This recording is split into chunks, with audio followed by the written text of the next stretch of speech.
problems that we've encountered, or at least some of our observations as a department with regard to how Section 139 has been implemented in the field. The first is that, of course, there is no uniform application of Section 139 of the Constitution in the various provinces, and even in the same province, from municipality to municipality. It has not always been a uniform application of Section 139, which on its own present a significant problem. The second is that, as observed by the colleagues from PARI, the implementation tends to be done late in the process. And related to that is that sometimes we don't always get it. The second is the right sector, as observed by the colleagues. The second is the observation in implementation tends to be done, or rather day before yesterday, tends to be done. In many instances, the problems are of a financial nature. And in terms of the Constitution and the MFSA, but in terms of the Constitution, in the first instance, we're supposed to invoke Section 135 of the Constitution, because in fact the trigger is financial. But if you go to the MFMA itself, it imposes certain responsibilities on the MEC for local government, and directly indicates in terms of Section 136 of the MFMA that the MEC, when becoming aware of a financial crisis in a municipality, the MEC must take certain steps. So there's an obligation on the MEC to not wait for the crisis to reach a point of imposing Section 1391B, C, or even A, but the MEC must take certain steps. And the first step is to engage with the mayor, and in essence to cause the mayor to take certain action that would enable a resolution of the financial crisis. So already the legislation provides certain responsibilities on the and prescribes responsibilities to the MEC about the steps that they must take when becoming aware of a financial crisis. In this regard, I'm arguing, Chairperson, that in fact we tend to read the section itself almost as a point of last resort when we come to the point where we believe a municipality has not performed, but we then intervene a bit too late instead of acting immediately when we become aware of the problem, as prescribed by the Municipal Finance Management Act. A further problem is that we've observed that in reality, the invocation of Section 139 has not always yielded the desired results. So we get to the end of the process and the municipality is still in the same situation, but we tend to revoke the invocation of Section 139. So we haven't always achieved the desired result. So the question is, isn't there a responsibility, in fact, as prescribed by legislation, that we demonstrate progress, which enables us to then say we can revoke Section 139? Of course, we've run into additional problems in the process of implementing Section 139. And some of this, as observed in the courts this year in particular, have created certain instances where sometimes the court says, well, the government must invoke Section 139 1C. So if you take the Makana judgment, the court says, well, you must invoke Section 139 1C. And in the same year, the court decides in the Tshwane matter that no, you can't invoke Section 139(1)(c). There are certain steps that you have missed in the invocation of Section 139(1)(c). So the reality is that the courts themselves have made us to have a deeper and more critical look at Section 139 and its invocation and the responsibilities of provincial government.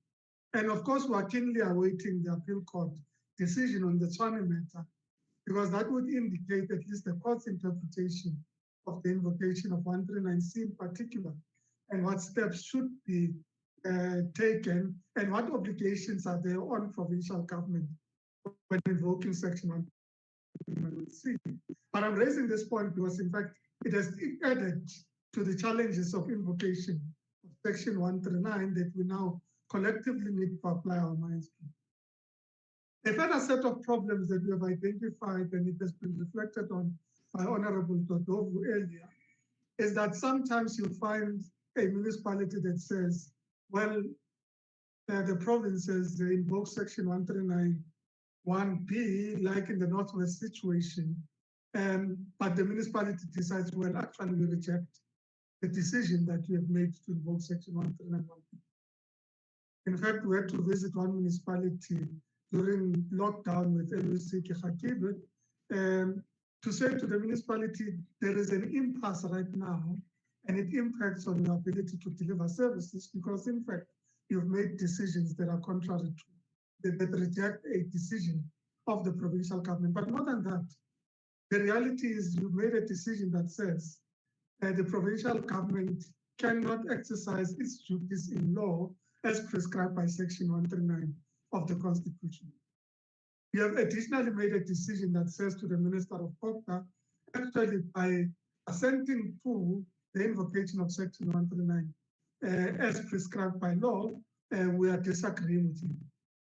You are saying to Parliament, in this instance the NCOP, that in fact by the NCOP reviewing and assenting to the invocation of Section 139(1)(b), that Parliament cannot exercise its duty. So in essence, the municipality decides by chasing away an administrator, the municipality has decided to actually reject a decision of the provincial government, of national government, and of Parliament. And that is the veracity of the decision that's taken by the municipality to the extent that they decide that they reject it. I think that we should enable in the process local governments and municipalities to petition, for example, the NCOP to petition the minister to say, we think that the invocation of Section 139(1)(b), C, or even A is inappropriate for these reasons. So in essence, I'm suggesting that part of the outcomes of our conversations this week should include a process that enables at least guidelines for municipalities to petition. But simply deciding that you reject an invocation, I think, is inappropriate, and it's something that we need to find solutions to. So, Chairperson, having observed that, in fact, we have these problems in the invocation of Section 139 of the Constitution, we have to ask ourselves the question, what then should we do? What should we do as government? And in this instance, it's both provincial and national government. What steps should we take? And I'd like to recommend that part of the steps that we should take is to develop guidelines. And as indicated in the earlier input that I made on Tuesday, we are in the process of finalizing the draft bill and are in consultation with our colleagues at the DPSA on the draft bill and areas of overlap, including consultations with National Treasury in relation to their responsibilities in this regard. So the legislative process will kick in to try and resolve all these issues that we've all identified. But as we all know, legislation can take us anything up to 2 or 3 years to resolve on the legislative process. So in essence, I think that we should, in the interim period, develop guidelines that would enable us to have a collective, a common interpretation of the invocation of Section 139, but also its application to our government. And in the same process, as I said earlier, also enable municipalities to petition if they so believe they have to the Parliament and government to the extent that they believe that there is subjectivity or an inappropriate invocation of legislative provision. Secondly, Chairperson, I believe that it would be important for us to continuously review our own interpretation of the legislation. So, for example, Section 139(1) says that the MEC may intervene by taking appropriate steps to ensure that municipalities fulfill their executive obligations, including invoking 1A policy. So in essence, it says that the MEC may take any other appropriate steps, including the invocation of Section 139, 1A, B, or C. What tends to happen is that we believe that the invocation is the solution in all instances. So I do believe that we need to have a uniform interpretation of what that means and take the additional steps that we should take continuously to deal with the issues that have been identified. I also think that it is important that we read Section 139 of the Constitution together with the Municipal Finance Management Act to the extent that it also has provisions that need to be invoked in certain instances, as reflected earlier, Section 139. Section 136 of the MFMA describes that the MEC for COPTA should do certain things for cooperative governance in the system. And in the legislation says local government should do certain things, in fact, must do certain things. But the legislation also imposes responsibilities on the National Council of Provinces, in as much as it imposes responsibilities on government and the Minister of COP. Those include continuous review of the implementation of all Section 139. So there is a duty to receive reports as prescribed by the minister, and to process those reports and to take appropriate steps when action is not taken. And there's an equal duty on the NCOP to continuously review these reports. So we need to institutionalize those processes of review, because when it comes to the end, we will not always be asking where is the closeout report, which should be an automatic process of excuse me, Chair, which should be an automatic process of revocation. So, Chairperson, I'm really arguing that, in fact, by simply just doing what the legislation prescribes, we would be in a better position to continuously assess the implementation and ensure the success of the implementation. Because in essence, there's an obligation of oversight both by government and by parliament. And I think that we should take that process forward by actually just applying the law as it requires us to. The last point, Chairperson, I thought I should raise is that we need to ensure that we work much more closely with the association that represents local government, SALGA, to ensure that, in fact, we do not always find ourselves in contradictory situations with regards to the need to invoke certain pieces of legislation and how these are interpreted. And I'm not here suggesting that we would want to prescribe to SALGA how to represent local government, but I do think that it is important that we all have a common understanding of at what point is there a process of invoking Section 139, and in this regard, at the point of its invocation, how do we continuously review its application, and what then is the role of SALGA as a representative of local government, but also as members of the National Council of Provinces. So in themselves, they are also represented in the National Council of Provinces. So it is important that they become an integral part of the process of review and implementation of the Section 139. As I said, Chairperson, to a large extent, some of these issues will be resolved by the passing of the legislation around invocation of Section 139 that is currently being prepared for public consultation. But in the intervening period, my recommendation remains that we should develop guidelines for all of us in the process of implementing this, so that we are able to deal with any areas of interpretation that is not at least agreed to at this point. Thank you very much. Thank you very much, Deputy Minister. The table, of course, will keep me informed as and when the deputy chairperson becomes available. But the next step now is to really, are you back? Mr. Chairperson, I'm sorry, today my network is very, very poor, but I hope it will keep for now. I am back. Thank you very much. I will now, if you allow me to give back the meeting to me for this for this hour at least. Thank you, Chairperson. So on the program, we are going into through the raise your hand function, whether they want to engage the presentations. Is that a problem? Chairperson?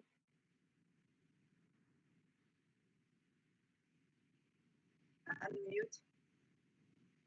Can you hear me? You are muted, Chairperson. Yes, I hear you. No, you can hear me. Can we just get indication from the members that want to engage the discussion, that want to discuss? Yes, we see the hands on the raise your hand function. We will immediately go over and give to Honorable Labskagni. You may start to the discussion. Thank you. Labskagni. Can you hear me? We can hear you. Thank you very much, Honorable Deputy Chair. I must say thank you very much for the inclusion of this part on the section 139, which I think is very important. I want to touch on a few things and raise a few questions. On the presentation that we got on the section 139, Honorable Didovu raised, for instance, referred to section 154 according to the Constitution, and says that that intervention from the province's side in municipalities is poor or inadequate. Now, I would like to know in what way does that section 154 that is supposed to be done by provinces influence the process of the committee of this? Because if that is not being done, and he raised it in his report, I'm not saying that, he said so. If that is not being done, what is the kind of criteria that the select committee are using to determine whether a section 139A or B or whatever should be used? This is the first one. The second one is, what is the reason, if we look at interventions and put in the correct context, interventions should be an assistance to prevent that municipalities totally fall flat and collapse. Why are we going in the NCOP, in that committee, for the first time that an intervention lands in the NCOP for a 139C? That is a total sort of calling the municipality to dissolve. If some of the other interventions has not been done. And then I just want to leave an idea, and I would like to ask the following is that as I think, as the NCOP looking at local government week, and specifically on what we are doing now is the financial status. We did not have a specific talk or a presentation on corruption, but that was a golden thread through it. That came out that this is why malfunctioning is happening, this is why corruption is happening, this is why a lot of things are happening. I would really suggest that the NCOP then, in this intergovernmental role, utilizes the provincial week that's upcoming to look at how provinces are implementing their role and function towards local government with regards to Section 154. Because if we really want to play a role and be the checks and balances and giving input and give direction, then we should follow through on what we started in Local Government Week and look into the things that is problematic and try and address that. Thank you, Chair. Thank you, Honorable Abstract, Honorable Gillian.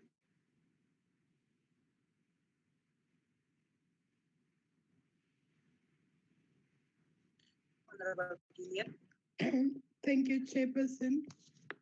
Chairperson, let me first of all welcome all the presentations. I think it was very insightful and it was very truthful. Chairperson, if we look into the topic at hand, I think all of us must agree, no matter which political party are in charge, local government needs serious attention and serious intervention. Now, Chairperson, I've listened very intensely to the presentations, and one of the issues that was highlighted was when a municipality is placed under Section 139 and the progress that's been made and how do we monitor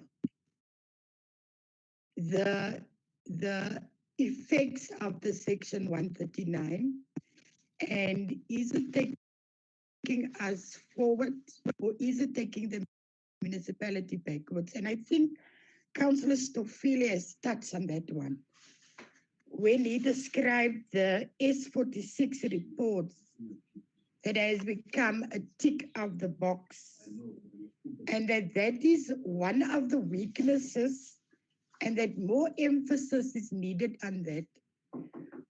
I strongly want to know from the if the MECs who is in this gathering can give us an indication of how do they use that tool of the S46 reports. Because if that tool is used optimally and as prescribed, Chairperson, I think the following and the effects and the improvements of the Section 139 will assist us.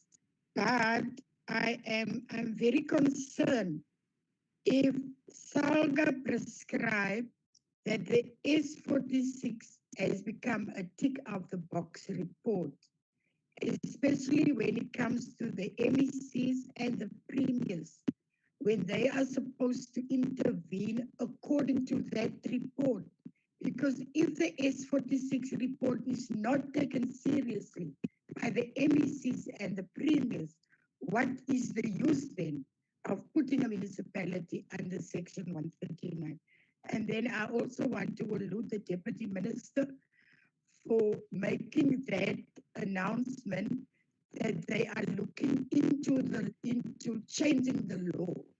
And I think that is one of the issues that we in the NCOP must look forward and assist the minister and the deputy minister to bring that bill quicker.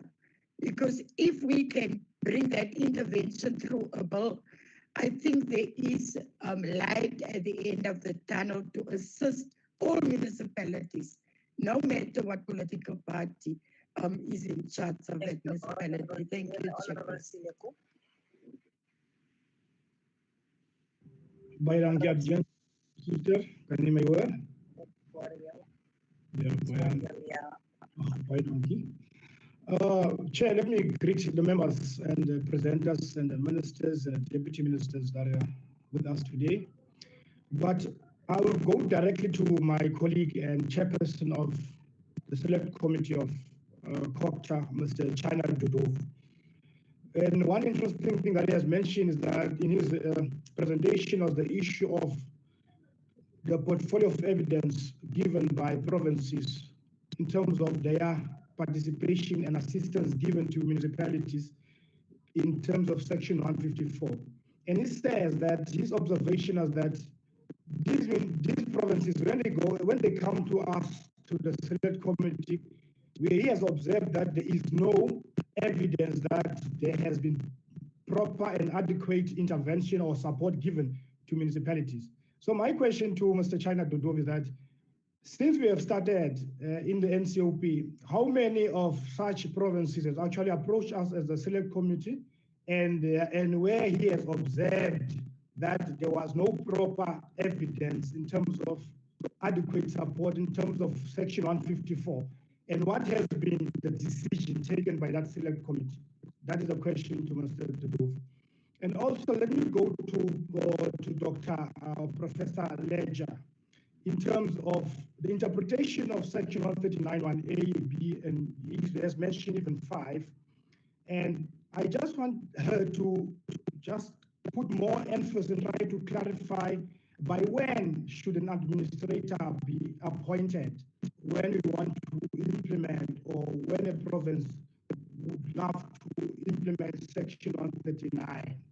Because seemingly what I heard that is that there is, in the manner how we interpret or implement Section 139 is actually a factor of making sure that we don't get the results that we actually want from this Section 139. And also, Chair, what I would love to see, coming out of this session is that our role as the Select Committee of COCTA, when we deal with Section 139 interventions, we should deal with it as apolitical and members of provinces instead of members of political parties. Why am I saying that? Is because you would hear or read in the newspaper that a certain organization has actually made a statement or have taken a decision that says we are going to dissolve such and such a municipality. That decision has never even surfaced in front of us as the NCOP. It was made by a political organization in their own structures. And then when it comes to us as the NCOP, you get the feeling that even when you engage and you try to raise issues that would actually support the reason why you're saying no, this decision that has been taken is not actually going to assist this municipality, but is going to make matters worse for these municipalities. You find in the NCOP that are from this particular political party has a mandate, regardless of what has been said, they will just say, okay, the decision we are going to dissolve, we are going to intervene. And you find after a few years down the line, the same province comes to us for another intervention, which tells you that we as members, we don't apply our minds, and members are not open to be convinced when they are political to deal with our factions, and we are going to use the NCOP to fulfill that mandate. Thank you very much, Chair, Deputy Chair. Honorable, there was a councillor in Guenya that indicated that he wanted to speak, but I don't know, is it his system? Because with all the all the challenges that I have. So over to you then, Guenya, you may speak. You may speak. Yes, thank you very much, Deputy Chairperson, and also greetings to the Chairperson of the NCOP, the Minister, Deputy Minister, the President of SALGA, and all executive mayors who are present here. Chairperson, we are warmly welcoming the presentations which have been made so far. They will go a long way in building a fit-for-purpose institutions or local government. But of course, Chair, what is coming out clear from the presentations here is that the intervention through Section 139 to a large extent did not yield positive results. And therefore, I want to agree with the Deputy Minister Pakstau for making that particular observation. So what it means, Chairperson, is that we must not even attempt to go to that particular extent. All parties must execute their roles and responsibilities in terms of the Constitution in terms of various legislations which are governing the local government. If all of us, we can go that road, we will be able to consistently monitor whether or not our municipalities are complying with the legislation. In this regard, Chair, we want to make a call to say we must not even attempt to go to the implementation of Section 139, but rather do what Honorable Tao has advised us to do in terms of Section 136 of the FMMA, so that we must be able to consistently supply, support, or give support to our local municipalities. In this regard, we need to have a structure at the district level which on quarterly basis will be able to monitor the performance of our municipalities. Earlier on, when we started, the Honorable Minister did make an example in terms of the Waterberg district municipality as a model. I think we agree that all of us, we must be able to follow suit, because that model has got some consistent intervention that are going to be made immediately, so that we are able to determine the early warning signs and intervene before the municipalities collapse.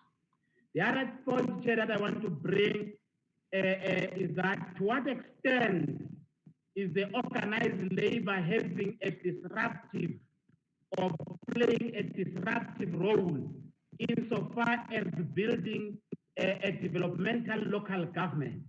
I really feel that, Chair, that is one area where we need to come close. The organized labor is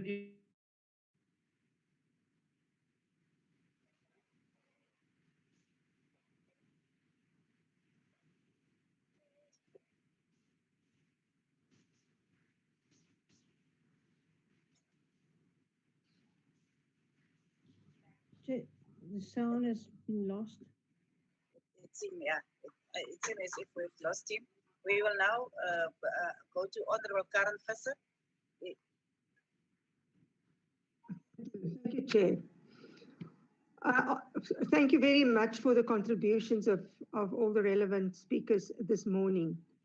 What is astounding is the fact that for 25 years, COGTA has been working with municipalities in trouble like we are experiencing all over the country. For 25 years, they see that interventions are not working. They see that municipalities regress. If I only take the Swahili municipality, who's in 10 years going under their 5th administration or their 6th administration currently, and it's regressing from absolute bad to worse, to the water and sanitation, everything is under stress. Why can we not take ownership of our municipalities and identify, acknowledge what is wrong there, and go into the system and correct it in a positive way? But to go into municipalities and just dissolve municipalities is not contributing to the well-being of the whole community, because it will only be replaced by others that doesn't know that has to start afresh and do not know what is going on there, and it's not addressing the problem. So I just want to say thank you for all these speakers, because it's confirmed now that we know that we have to look into municipalities and redo our whole plan, go back to the drawing board and look from scratch what is going on and address the problems as they occur before we get to the stage where we have to dissolve municipalities. Thank you, Chair. Thank you, Honorable Visser. Honorable Moiman.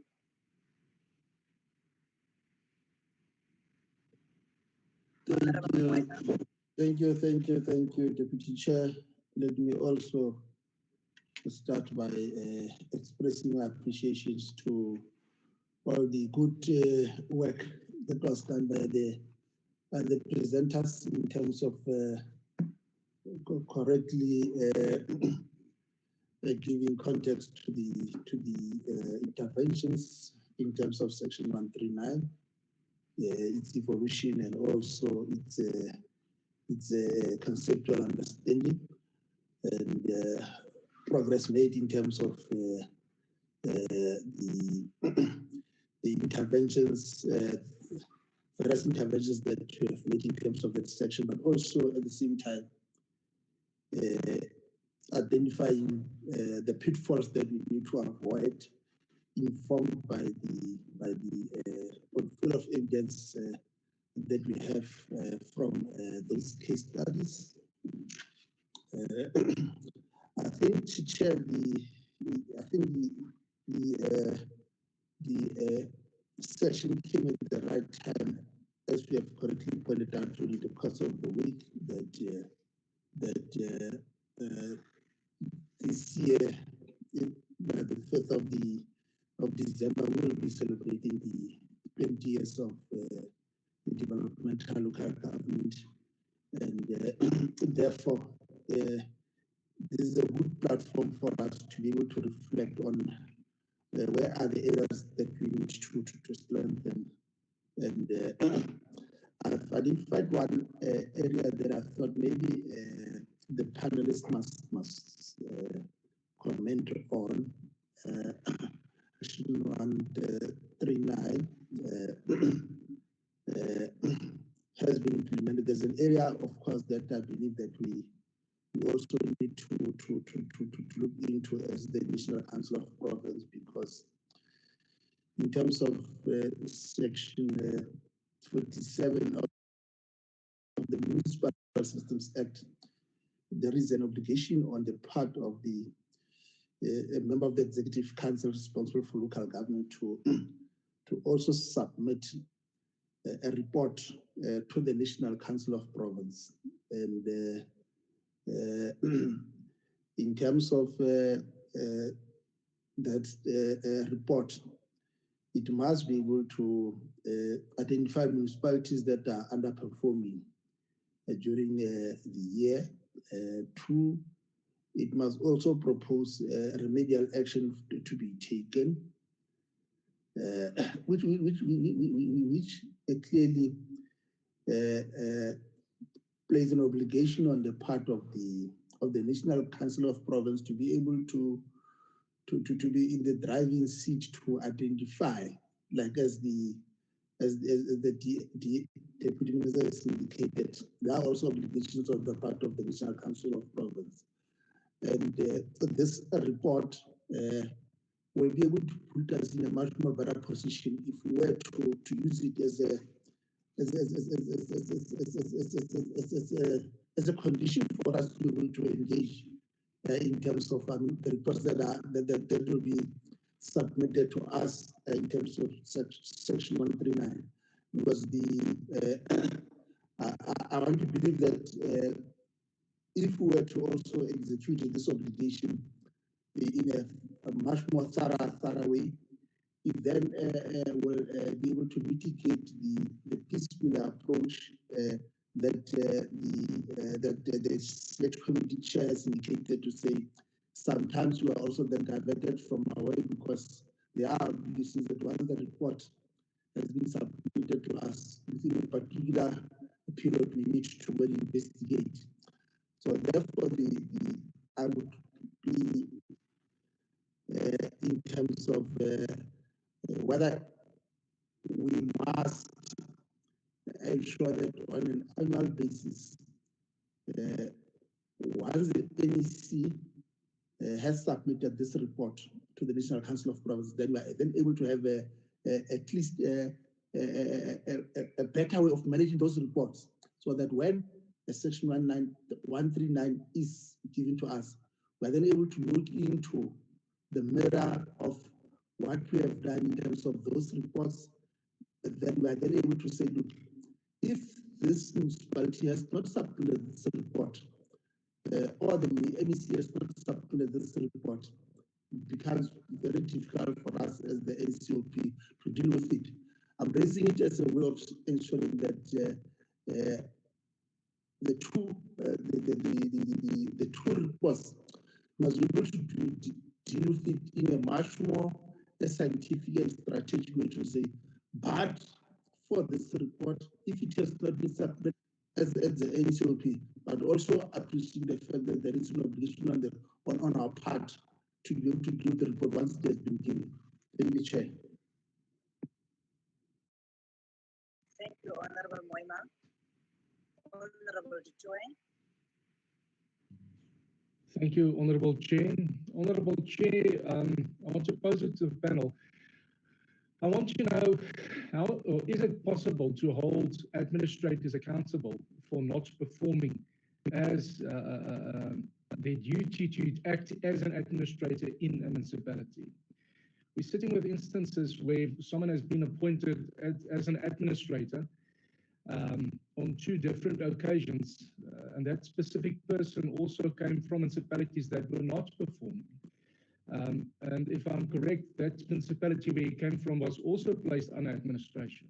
So it seems as if someone is taking an administrator, moving him around from town to town to act and to get things right in that specific municipality, but there's no progress. So according to me, there's no progress reports that are handed in by administrators.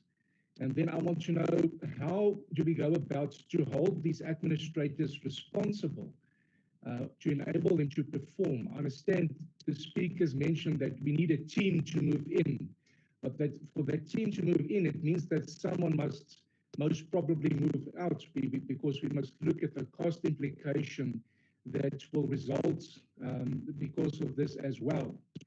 And then lastly, if I can repeat myself, the administrators that are moved around from municipality to municipality without any real progress in those municipalities. What is the use of having someone like that being appointed in that position? Thank you. Thank you, Honorable Joy. We will now give you the panelists to respond in any order. You can respond up until we come to the Deputy Minister. It will be the last one to respond. Dr. Deja. Thank you, Honourable Deputy. If I could, thank you for the questions. If I could just answer the 2 questions. One that was specifically about the interpretation of Section 139. So if we read Section 139, what we'll see is that there are actually 3 different types of situations in which an intervention can take place, with a set of recommended ways in which the intervention is structured for each of them.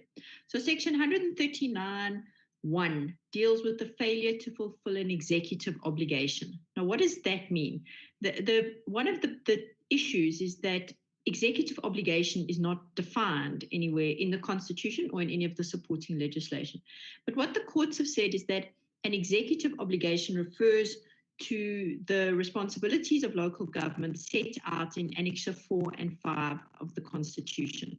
So that is all of the powers and functions of local government around broad-based service delivery. It includes things like dog licensing as well, but nobody would do an intervention for dog licensing. So it's things like delivery of water, delivery of sanitation services, solid waste removal, etc. Those kinds of functions be invoked when a municipality is failing to deliver one of those services to the expected level. Okay.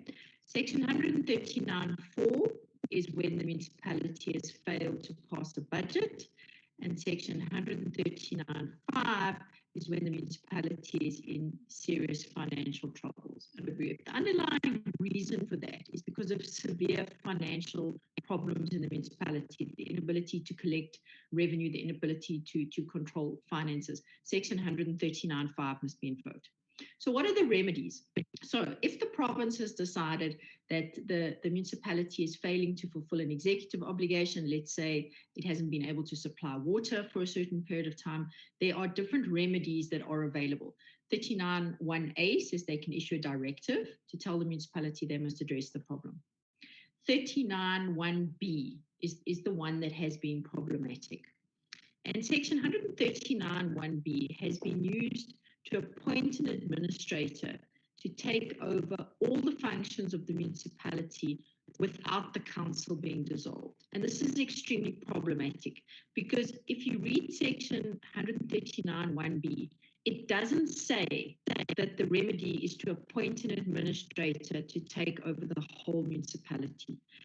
Section 139(1), responsibility for the particular executive obligation to the extent that this is necessary to ensure that that executive obligation is delivered. What that means is that the province can take over responsibility for water supply in the municipality, or take over responsibility for solid waste. The municipality can appoint an administrator to take over all the functioning of the municipality. That is quite clear if one reads that part of things. So all of those, section 139(1)(b) is being used to completely incorrectly appoint one person to take over the entire functioning of the municipality without the council being dissolved. So this is highly problematic. That is not what it was intended to do. Section 139(1)(4) says that the municipality must be assisted, a budget must be drawn up, and the council must approve that budget. And this is with the input of the Municipal Financial Recovery Services in Treasury. If the council does not approve the budget or take the steps necessary to do it, the council is dissolved, an administrator is then appointed until a new council is elected. Okay, so once again, the Municipal Financial Recovery Service must be involved in putting together a financial recovery plan. Council must adopt the financial recovery plan. If it doesn't, council is dissolved. Section 139(1) are discretionary interventions. So the failure to fulfill an executive obligation, the province may intervene. Section 139(4) and 5 are mandatory interventions. The legislation says if the province does not intervene, the national executive must intervene. So I think that a lot of the issues that we're seeing around administrators, a lot of issues around interpretation, things are being misinterpreted. So the deputy ministers telling us that they are drawing up guidelines for the interventions is an incredibly important step in the right direction. Thank you.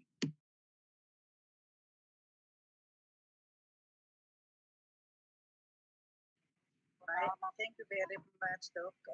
Can we then, Mr. Rampedi, want to add anything? You may. Thank you, Chair.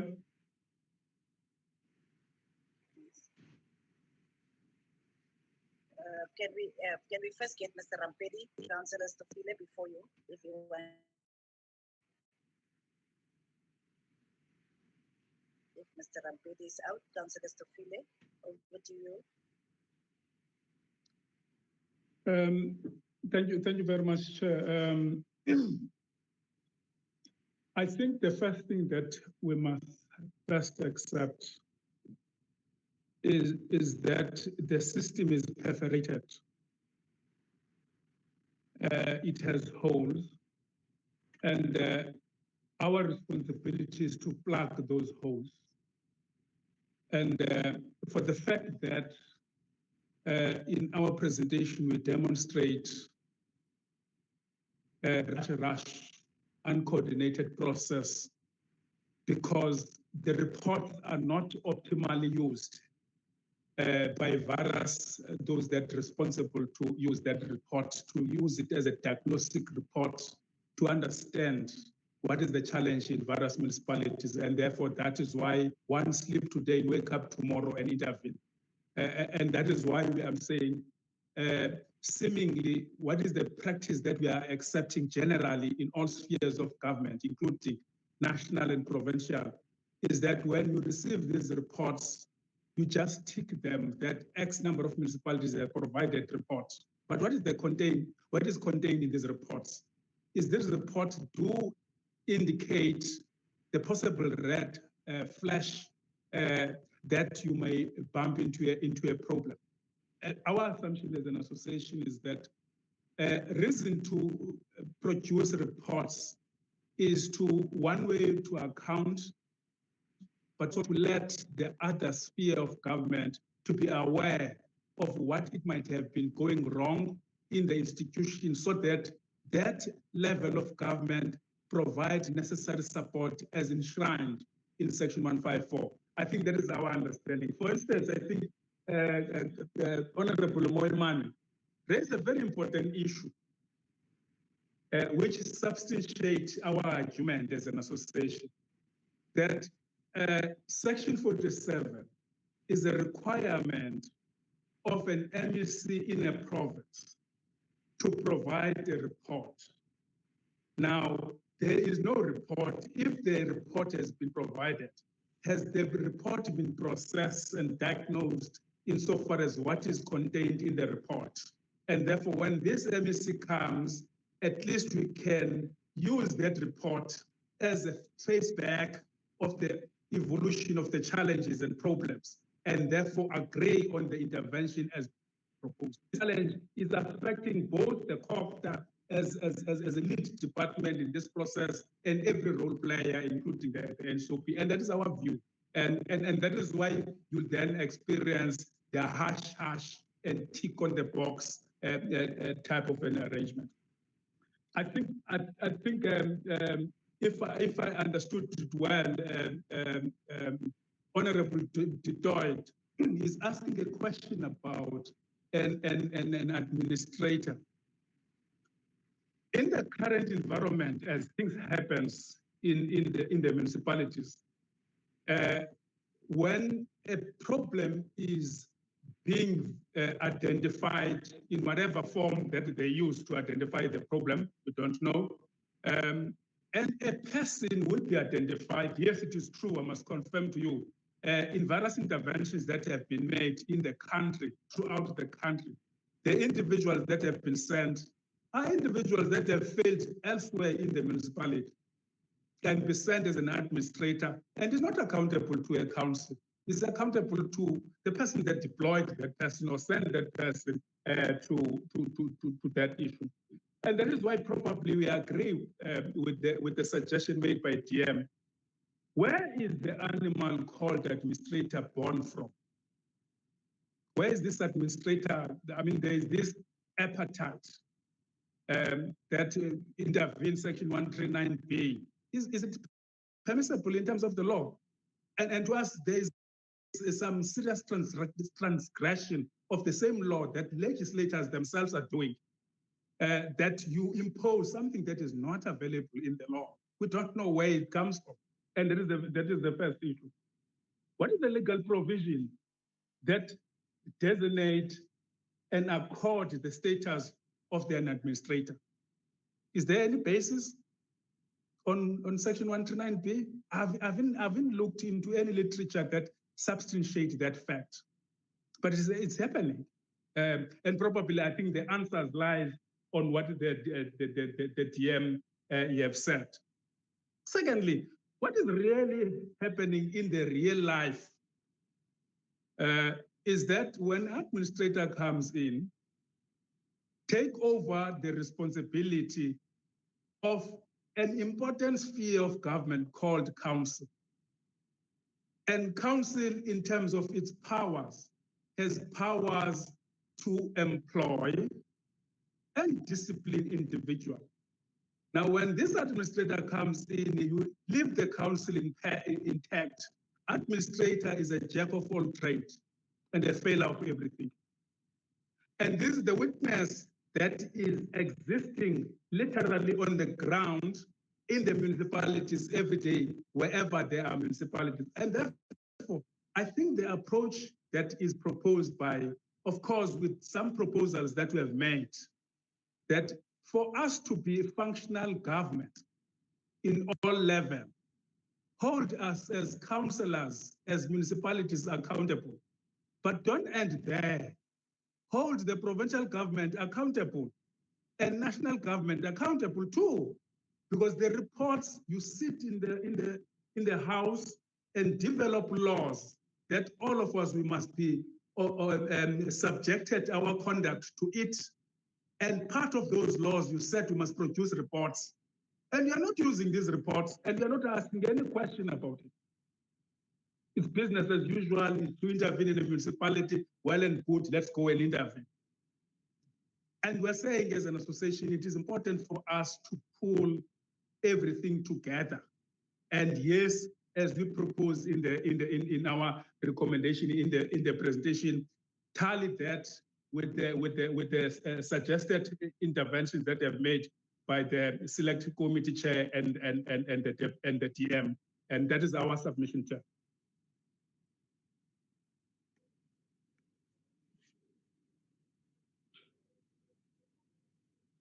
Thank you, Honorable Stofile. Mr. Ampedi, is your system fine now? Then you can come back, Mr. Ampedi. I take it that you still have the same chapter. Hello. Experience with the system.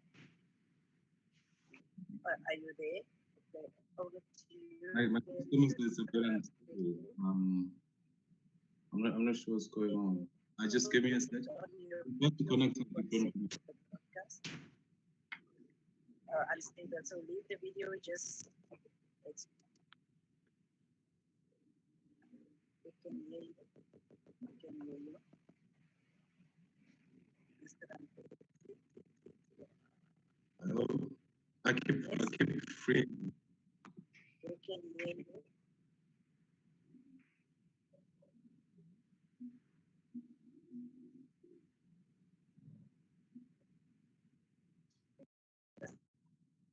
Continue. Okay. If at all, we can go to some of the other panelists that come back to you whilst you sort out your issues. If the table can assist, we will appreciate that. Honorable Dodogo, you may speak. Honorable Dodogo, over to you. Yes, thank you very much, Honorable Chair. Look, I have a view about both the application of Section 154 and Section 139 of the Constitution. Under normal circumstances, the province and national would every day play that role that calls for them to ensure that they support municipalities and that they strengthen the capacity of municipalities, especially weak municipalities, and that they monitor the performance of municipalities. And I think in that sense, both national and provincial governments must put up the necessary systems in place of support, of strengthening the capacity of municipalities, and of monitoring the performance of municipalities. And that is what they must do all the time, every day. This is what it is encapsulated in the Constitution. But 139, and I want especially Honorable Labuskaren to understand that 139 is an extraordinary measure of intervention. If there was support, if there was monitoring, if there was capacity development, a municipality would be functioning properly. And that municipality would be in the position to ensure optimum service delivery to the people, that its finances would be okay, that it will be accountable, and would be promoting good governance within their communities. But now that is not that, because that is not happening, the intervention of 139. And I made a point in my presentation to say, we look at different requirements, whether provinces have fulfilled that. And one of those is to look at whether they applied 159 before. And in more practical sense, Honorable Chair, this is how this is taking place. A province comes to the NCOP with a report, annexures, and all of that. They say, Municipality A is unable to fulfill its executive obligations under the Constitution. It is collapsing.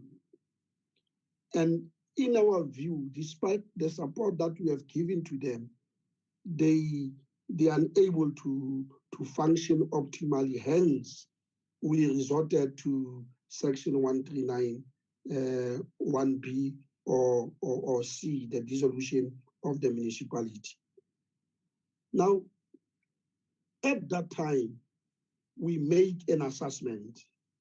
And as I indicated, we look at issues of compliance, and we look at the issues of law, and we look at the issues of procedure, whether they followed all the necessary processes, and we arrive at that particular point, a decision whether we approve or we do not approve. And that is what, in practical terms, we are doing to process this. And I made a point, and for me, this point is very much important to say, it is high time that we must zoom in at what capacities do the provinces have to exercise that function of 154, because in our view, they do not perform it quite properly. But that, in my view, it is not the only yardstick to use to say, on the basis of 154, we decide not to approve the intervention. We look at the picture in its whole totality and arrive at a decision whether we approve or we do not approve. And maybe Honorable Labuskagen was not here. The issue of corruption in municipalities was extensively deliberated yesterday by the provinces. I don't remember any province making a submission, presenting their plans, and not putting up the issue of corruption at the apex of the agenda and what they want to do to correct the situation. And therefore, this session, the local government week, in my view, it is dealing with this aspect of corruption. And even at the end of the day, we have to emerge with a way forward that says, this is what we think needs to be done to deal with issues of corruption at municipal level. And some of these provinces have indicated to us that they have submitted, they have invoked Section 106 of the Municipal Systems Act by undertaking some investigations, and the forensic reports are available. Just last night, as a committee, we received a comprehensive report, a forensic investigation report undertaken by the province in terms of Section 106 of the Municipal Systems Act. And that doesn't therefore suggest that we are not dealing with the issue of corruption and provinces are not reporting appropriately. But for me, that is not the only point.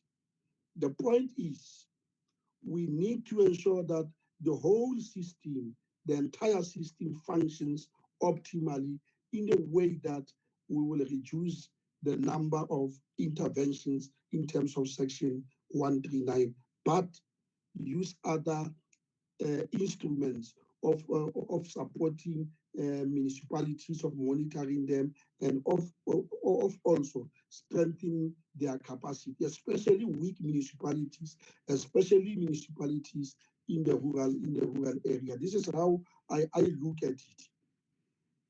Now, Honorable Silebu raised an important point, and he flows from what Honorable Labuskagen indicated about the portfolio of evidence to show that we are working and we are properly, having applied our minds properly, deal with the interventions that are before us.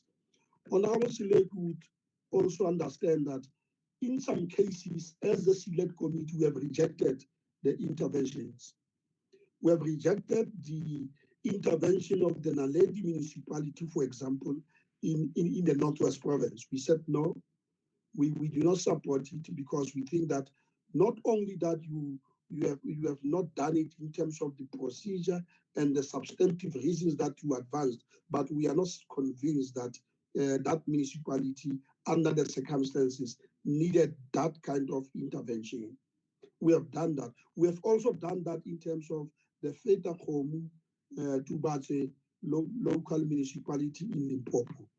They invoked the section 1391B, and we rejected it, and we presented the report before the House where we rejected it. And that I want to discount the fact that we do not apply our minds, we do not follow all the necessary processes, we do not internalize and go deeper to the problems that the province are presenting to us in terms of the notices of intervention. And I agree with Honorable Moiman that we need to ensure that we implement Section 47 of the Municipal Systems Act. And my point is that not only Section 47, but also Section 48 of the Municipal Systems Act. As you are aware, these provisions of the Constitution calls for the MECs in terms of Section 47. They call for the MECs of COCTA to annually consolidate a report of all the municipalities in the province and single out those that are underperforming. And for me, that will answer the question and the issues that Councillor Stofile is raising, that why don't you use other mechanisms? Because if the MECs were presenting this annual reports to the NCOP, we would be able to know in advance which are those municipalities that are problematic, and therefore we need to make interventions quite properly. We have discussed this as a committee, and we are going to put up the necessary systems, because in our view, this particular provision of the Municipal Systems Act was not applied quite optimally to ensure that at that point we know that the municipalities in the province which are not performing well are the following, and what are the issues and what remedial actions need to be taken to solve the problems of those particular municipalities. But the section as well calls for the MECs to gazette the consolidated reports, and we are to see how many provinces are doing that in terms of complying with the legislation. But equally important, with regard to the Minister of COCTA herself, in terms of Section 48 of the Municipal Systems Act, she's compelled to present a consolidated report on the performance of all municipalities in the country, and in that sense, gazette those reports in the government gazette. And I think this is a matter that must be taken up, because the ministers got to report to Parliament, and in this case, both the National Assembly and the National Council of Provinces. And my last point, Honorable Chair, I've listened carefully to what Dr. Leja is saying about the appointment of administrators, and to some extent, Mr. Stofile has raised that particular point to say, where in the Constitution does it requires that an administrator must be appointed if a province invokes a Section 1391B of the Constitution? I have a slightly different view with regard to that, because if you read the entire section, it says the Executive Council of a province will invoke Section 1391B because a particular municipality is unable to fulfill its constitutional obligations. But it further says the province may take appropriate steps to correct the situation.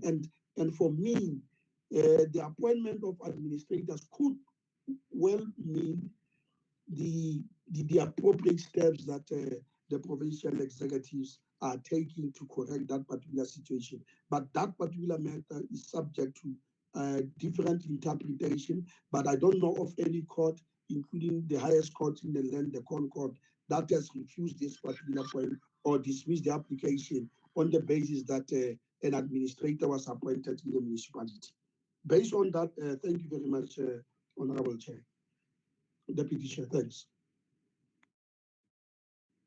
Thank you, Honorable Dodogo. Mr. Rampedi, I can see you really want to. I hope your system will not fail you again. Yes, I feel that my colleague has mentioned most of the things that has answered pretty much a large part of the questions about the appointment of the administrator and the wrong sections being used. So what I would like to add is a point that is made by our deputy minister, that we should not actually have a situation where there is ambiguity in the interpretation of Section 139, and that is pretty much the core of the success of these entire interventions. The other thing that I feel like I wanted to answer one of Honorable Dodovo's a question about the executive obligation.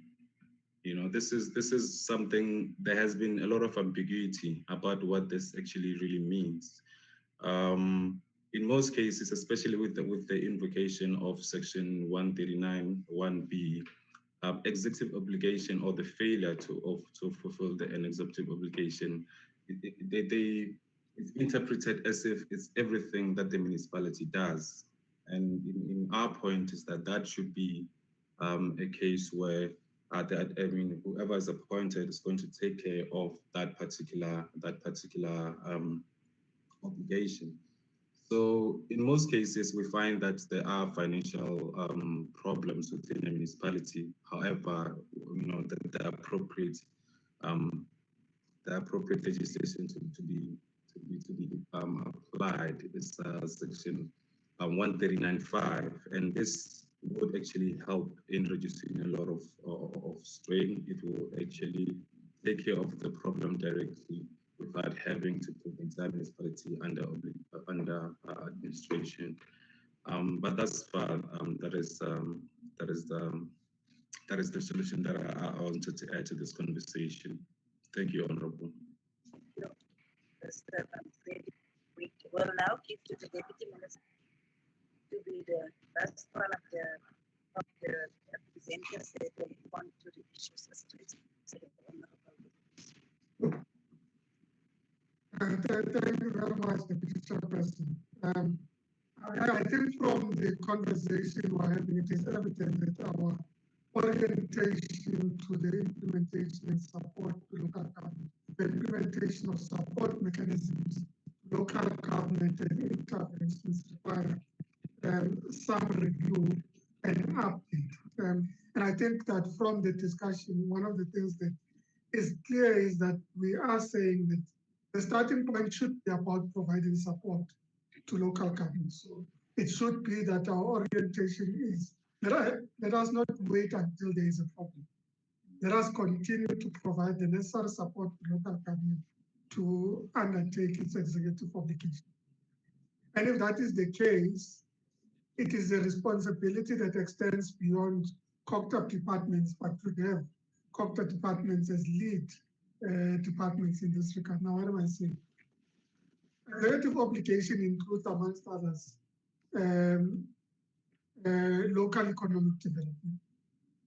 Now, COGTA does provide support on local economic development, but there could be value in ensuring that the support extends to other departments in the economic sector, including small business development, tourism, etc.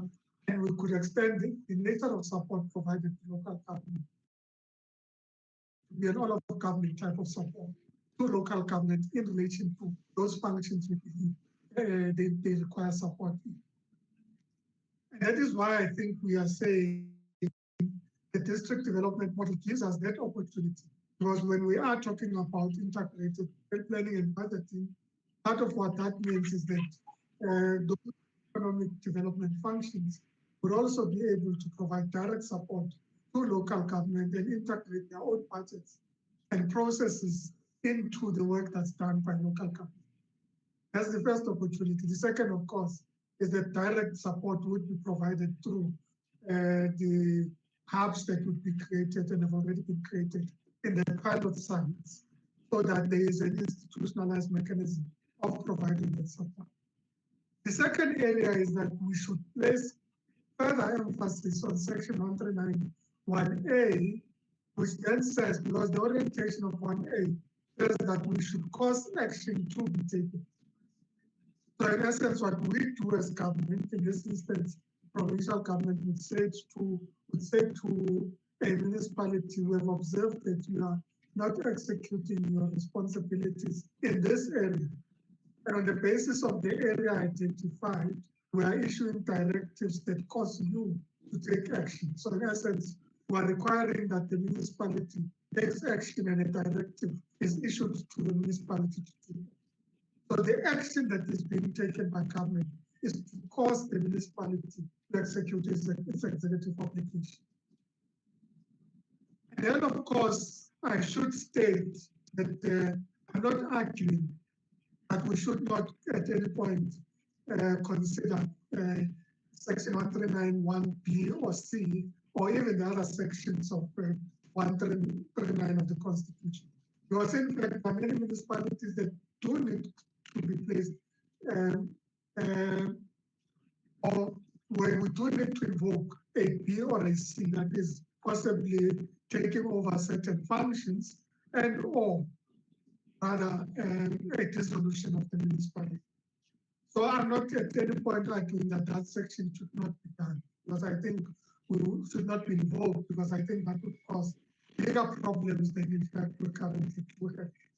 I think all we're saying is that what needs to be done is that when that is invoked, it should be done in a manner that yields the results that are anticipated, and that the appropriate mechanisms of monitoring should be put in place as per the legislation by both government and parliament, so that these reports that come to the COP by the provincial government would be reports that indicate success against the set objectives. Now, I agree with Honorable Dodro that in fact, even as you read Section 139(1)(b), the interpretation, at least in the discussion, is that it says that the provincial government shall take over those functions that it has identified that the municipality is not undertaking adequately. So in essence, when you say you've appointed an administrator, you have appointed a person or team of people to execute those responsibilities that you have identified that require interventions. So when you see the persons or person of the administrator, it is the provincial government having undertaken or having taken over certain functions of the municipality.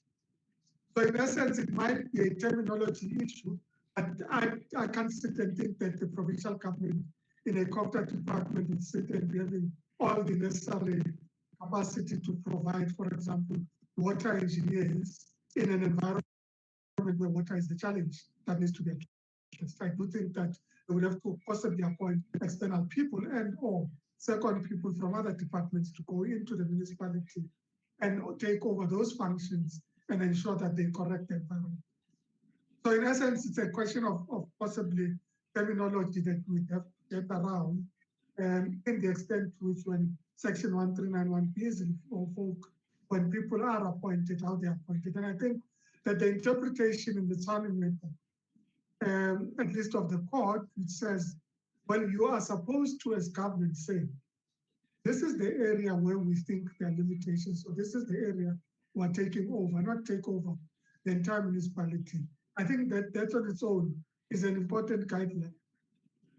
The issue is about, of course, the matter that is in dispute in Tshwane relates to the invocation of 1C, which is a different matter. But when we deal with 1B, it should be that we are able to clarify which areas we want to take over so that we're able to correct the situation. Because the intention is to correct the situation. And when we do take over in terms of section 1B, I did talk about monitoring and accountability on because in fact, periodic reports that are supposed to be given to government and to parliament are making to enable us to exercise oversight in the implementation of the section 139 of the Constitution. So in essence, there's an obligation on us to continuously exercise oversight in the implementation of the section. The issue that we have to resolve is whether we're doing adequate.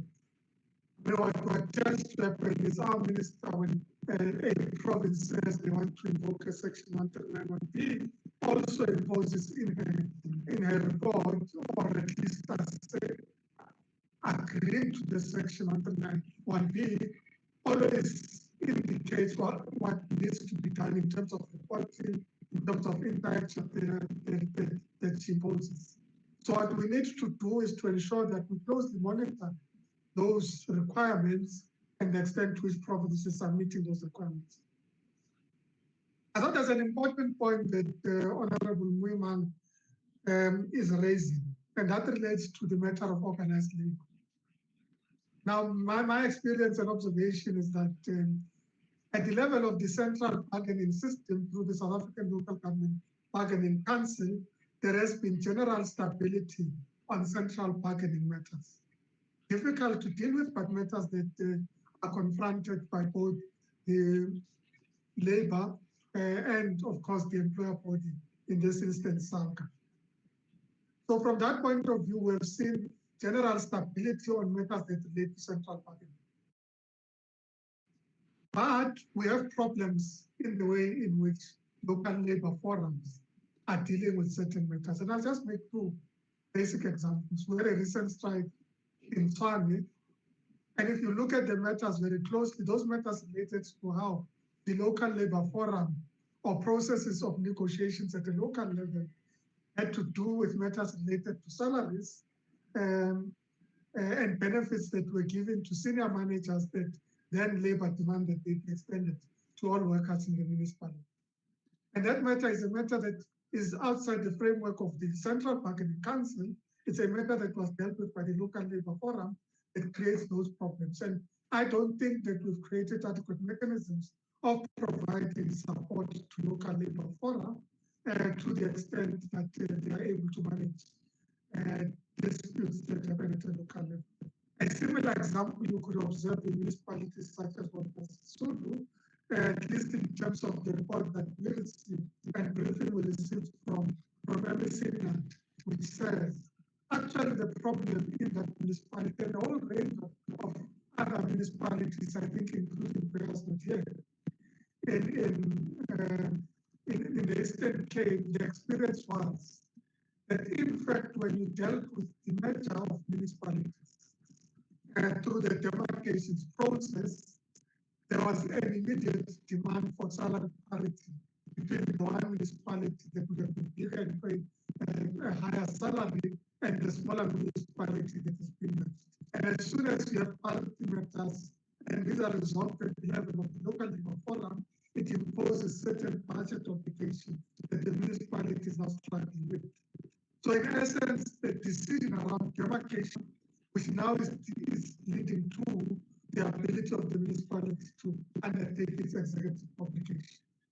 So the problems are caused in certain instances in other environments. So I do think that our colleagues in SALCA and certainly all of government should find a way of ensuring that we provide the technical support required to the local labor forum to deal with certain issues so that they do not cause problems for municipalities. And it's not a matter that you are always placing enough attention to the extent that it continuously becomes a problem that leads to protests and strikes and a whole range of other disputes that are handled at the local level without the necessary support that comes from government and indeed the association. Thank you very much, Honorable. Thank you very much, Honorable Minister. since I'm not the person that will make the closing remarks, I will just once again express my appreciation to all the panelists for the inputs that they make and also for the members for the interactive engagement.